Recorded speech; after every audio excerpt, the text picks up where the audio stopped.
Assalamualaikum warahmatullahi wabarakatuh. Saya Cintia Junita, NIM 2010 2011 36 akan menjelaskan tentang pengertian kurikulum.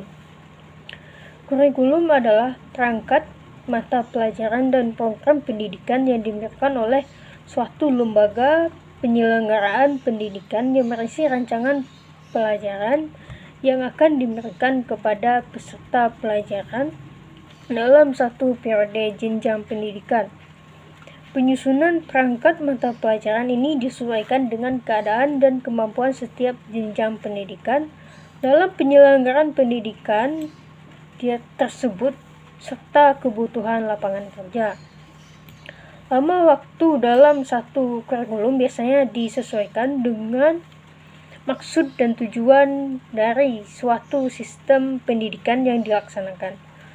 Kurikulum ini dimaksud untuk dapat mengarahkan pendidikan menuju ke arah yang dan tujuan yang dimaksud dalam kegiatan pembelajaran secara menyeluruh. Secara etimologis, kurikulum berasal dari bahasa Inggris yaitu kurikulum yang artinya rencana pelajaran. Kata kurikulum sendiri asal dari kata kure yang artinya berlari cepat, tergesa-gesa, menjelajahi, menjalani, dan berusaha. Dalam kamus Webster tahun 1857, kurikulum diartikan sebagai rancangan sejumlah mata pelajaran yang harus dikuasai oleh siswa untuk naik kelas atau mendapatkan ijazah menyesuaikan dengan studinya masing-masing. Menurut Sudijarto, kurikulum merupakan serangkaian pengalaman dan kegiatan belajar yang direncanakan untuk diatasi oleh siswa dalam rangka mencapai tujuan pembelajaran yang telah ditetapkan oleh lembaga pendidikan yang berwenang.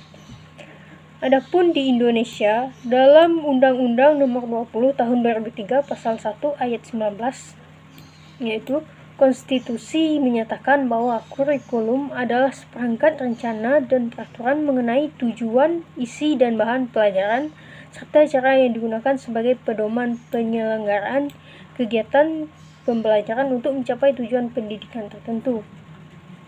Lebih lanjut, dari pasal 36 ayat 3 disebutkan bahwa kurikulum disusun sesuai dengan jenjang dan jenis pendidikan dalam kerangka Negara Kesatuan Republik Indonesia dengan memperhatikan peningkatan iman dan takwa, peningkatan akhlak mulia, peningkatan potensi kecerdasan dan minat peserta pendidik, keragaman potensi daerah dan lingkungan, tuntutan pembangunan daerah dan nasional, tuntutan dunia kerja, perkembangan ilmu pengetahuan dan teknologi dan seni, agama, dinamika perkembangan global, dan persatuan nasional dan nilai-nilai kebangsaan.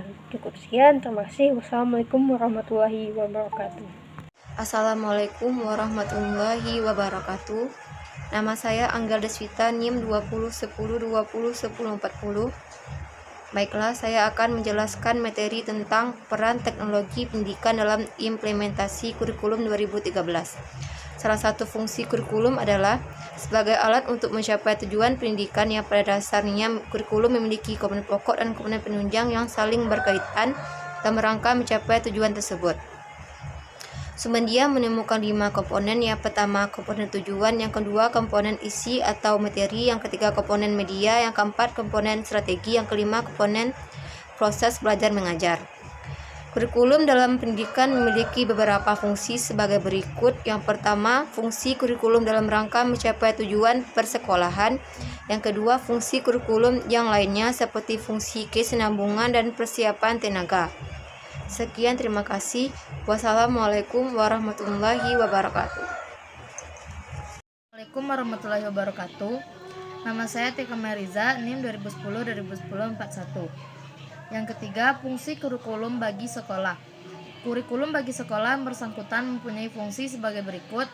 Yang pertama, sebagai alat mencapai tujuan yang diinginkan.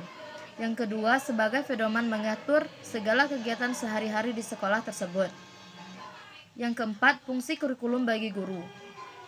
Fungsi kurikulum bagi guru tidak hanya berfungsi sebagai pelaksanaan kurikulum sesuai dengan kurikulum yang berlaku, tetapi juga sebagai pengembangan kurikulum dalam rangka pelaksanaan tersebut. Yang kelima, fungsi kurikulum bagi kepala sekolah. Bagi kepala sekolah, kurikulum merupakan barometer atau alat pengukur keberhasilan program pendidikan di sekolah yang dipimpinnya. Kepala sekolah juga dituntut untuk menguasai dan mengontrol apakah kegiatan proses pendidikan dilaksanakan itu berpijak pada kurikulum yang berlaku. Yang keenam, fungsi kurikulum bagi pengawas.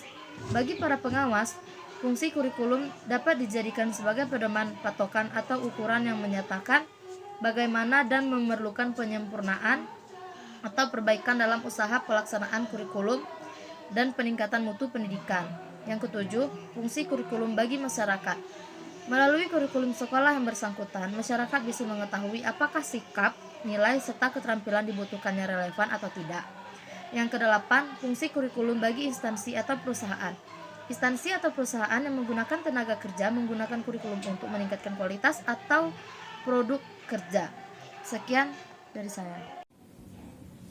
Assalamualaikum warahmatullahi wabarakatuh. Saya Anggun Fiona dengan NIM 2010-2011-33. Saya akan melanjutkan penjelasan dari kelompok kami, yaitu B. Peran teknologi pendidikan dalam implementasi kurikulum 2013.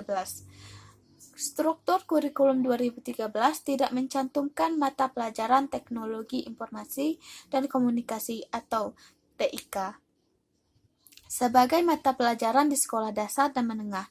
Meskipun tidak dicantumkan mata pelajaran TIK, namun keterampilan menggunakan peralatan TIK mutlak digunakan untuk kelancaran proses pembelajaran. Jika kurikulum 2013 diterapkan, maka semua kelas akan memiliki satu komputer untuk setiap siswa. Siswa akan mengeksplor pengetahuannya dari peralatan TIK tersebut. Peran guru dalam kurikulum 2013 adalah sebagai fasilitator yang membantu siswa memecahkan masalah belajar yang dialaminya. Namun, terkadang kendala terbesar saat ini adalah guru belum mampu merancang dan menghasilkan media pembelajaran berbasis TIK untuk digunakan dalam proses pembelajaran. Selama ini, guru hanya mengandalkan ceramah, diskusi, praktek laboratorium, dan kunjungan lapangan dalam proses pembelajaran. Sedangkan yang dibutuhkan dalam kurikulum 2013 adalah yang memenuhi gaya belajar siswa, seperti media pembelajaran berbasis komputer, multimedia, animasi, audio, video, dan media pembelajaran berbasis website. Untuk memenuhi kebutuhan tersebut, seharusnya peranan perancang pembelajaran yaitu teknologi pendidikan harus dapat memecahkan masalah yang ada, terutama pada saat diterapkan kurikulum 2013. Salah satu langkah yang dapat diberikan adalah dengan mengembangkan bahan ajar multimedia pada setiap mata pelajaran. Mungkin sekian dari saya. Wassalamualaikum warahmatullahi wabarakatuh. Assalamualaikum warahmatullahi wabarakatuh. Saya Arif Agustin Putra, NIM 2010-2010-04. Baiklah, di sini saya akan menjelaskan PPT makalah kelompok kami. Pengertian kurikulum. Kurikulum adalah pembelajaran yang dirancang dan dilaksanakan secara individu ataupun berkelompok, baik di sekolah maupun di luar sekolah. Fungsi kurikulum. Kurikulum sebagai alat dalam pendidikan memiliki berbagai fungsi dalam pendidikan, sangat berperan dalam kegunaannya. Komponen kurikulum. Kurikulum mempunyai 4 unsur komponen yang membentuk atau penyusun kurikulum. 4 unsur kurikulum adalah sebagai berikut. 1. Komponen tujuan, 2. Komponen isi, 3. Komponen strategi, 4. Komponen evaluasi. Implementasi kurikulum. Memberikan contoh nyata model inovasi pembelajaran kurikulum 2013, menciptakan lingkungan belajar yang kondusif, terutama aspek sikap dan keterampilan sebagai wahana dan sharing pengalaman antar guru dan implementasi kurikulum 2013 sebagai wahana kreativitas peserta didik dan merupakan sumber belajar yang sesuai tuntutan kebutuhan peserta didik di abad 21. Sekian penjelasan dari saya. Wassalamualaikum warahmatullahi wabarakatuh.